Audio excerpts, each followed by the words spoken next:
Hello, everybody. Our Parsha records the beginning of the process of the transfer of leadership and authority from Moshe Rabbeinu to his loyal Talmud, Yehoshua ben Nun. Pasuk says, Vayomer Hashem el Moshe kach lecha es Yehoshua ben Nun, v'ha'amadeta oso, take Yehoshua and place him Lifnei kol ha'edah, in front of all of the people.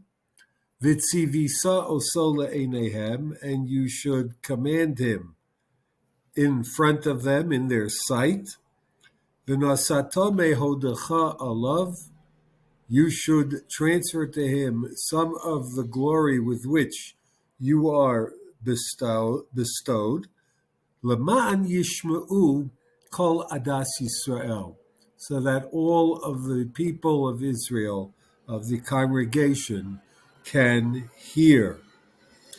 There's a Sefer Yetav Lev, which was authored by the first Sigater Rebbe, Rabbi Kusiel Yehuda Teitelbaum, who perhaps today might even be better known as the Zeta, the grandfather of the first Satmar Uruv, Rav Yoelish Teitelbaum, who passed away when I was still a young man. In any event, his grandfather, the Eighth of Lev, I think raises an interesting question. Moshe was commanded to put Yehoshua in front of the people le'einehem, which conjures up something that they are to visually witness. And then it says at the end, when you impart some of your glory upon him, it's lema'an yishma'u kol adat Yisrael, suggesting the concept of perceived hearing. Now, either tell us that it's le'einehem, lema'an yir'u, so that the people see, or v'hamadeta oso, le'oznehem, so that they can hear, that you establish him, and then lema'an yishma'u. But why do we have this, so to speak, mixture of le'einehem and lema'an yishma'u? And he answers with a very well-known pasuk from Kriyas Yamsuf that we recite every morning in Psukei de Zimra. Vayar Yisrael es hayad hagadola asher asa Hashem b'Mitzrayim, vayireu ha'am es Hashem, vaya'aminu b'Hashem uv'Moshe avdo. Bnei Yisrael witnessed, they could see all of the miracles that HaKadosh Baruch Hu brought forth during the time of Kriyas Yamsuf. They developed yira, awe or fear of HaKadosh Baruch Hu, and a belief in Hashem and his servant Moshe. Says the Yetav Lev, this is actually a two-step process.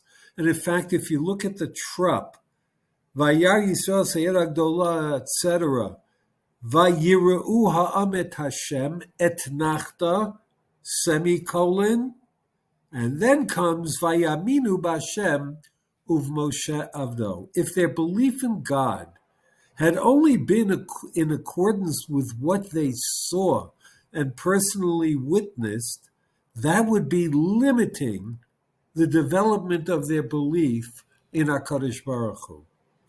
They saw what they saw, and this imbued them with Yiras Shamayim. But then they went further and beyond what they saw. Vayaminu b'Hashem, as an outgrowth, but going beyond merely what they could witness with their own eyes. They developed a much more profound and deep faith in HaKadosh Baruch Hu and in his trusted servant, Moshe Rabbeinu. And so the same thing perhaps here. If the people's sense of confidence in Yehoshua as the next manhig, leader of Am Yisrael, would be only le'einehem, based on what they saw in this brief tekes ceremony that Moshe was to undertake, their confidence in Yehoshua, their trust in him, their belief in him, would have been somewhat limited. And therefore, at the end, it says, beyond placing Yehoshua le'eneihem, it's lema'an yishma'u, that they could hear. But it means more than that they could hear. As we say, Shema Yisrael, Hashem Elokeinu, Hashem Echad, that means more than hearing. It's far deeper. As the Chizkuni on Torah explains, Shema v'havein, hear or perceive and really grasp and understand. So yes, the basis of their initial confidence in Yehoshua is that he is put le'eneihem for this ceremony. But then it has to be beyond that. Laman yishma'u. Take what you see and develop it further into a real belief in Yehoshua as Moshe's successor. We live in a generation where what we have seen from HaKadosh Baruch Hu is just incredible. But what happens is often we limit our perception based on what we saw. And as what we saw fades into memory, then its impact on us recedes as well. Our task is, when we see the tremendous amount of chasadim that HaKadosh Baruch Hu does with us, be it individually, communally, and certainly as Am Yisrael, we have to take what we saw, use it as a starting point, and then contemplate, Shema v'havein, what it is that HaKadosh Baruch Hu is messaging us with, and develop an abiding belief in him, a profound sense of dependence on HaKadosh Baruch Hu, and trust that there are better days to come ahead. Shabbat Shalom.